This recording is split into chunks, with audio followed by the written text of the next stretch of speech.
Tayo guys, ito. Ayan.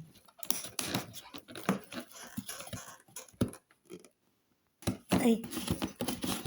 Ayan. Kadikit eh. Ayan guys. Tradition dito guys, magbigay ng mga regalo sa Pasko. Tingnan natin.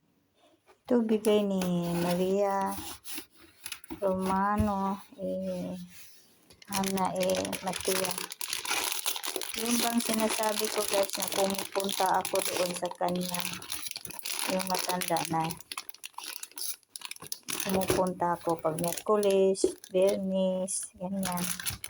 Kasi dito, tradisyon dito guys na magbigay ng regalo sa nagtatrabaho sa iyo. Ganon. Dati sa pabrika, ganito ang box na ibibigay sa amin. Pero ang laman, marami laman noon. Mga 30 euro, ganyan. Ito guys, oh. Ano pala?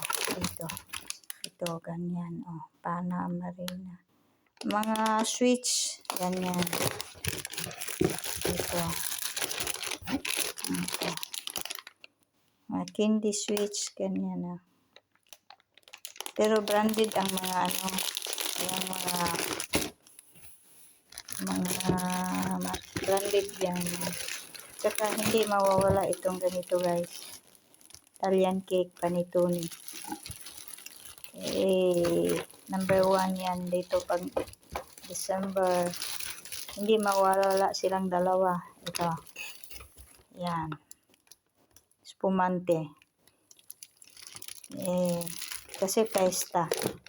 Kailangan may spumante. Saka ito. Ayun. Tradition nila dito sa Italy guys. Yan.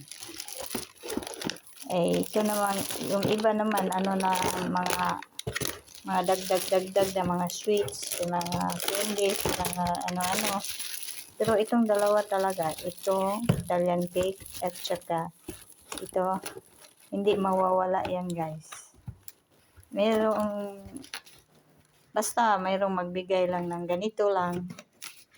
Ito yung Italian cake, no, single. Yan. Merong magbigay ng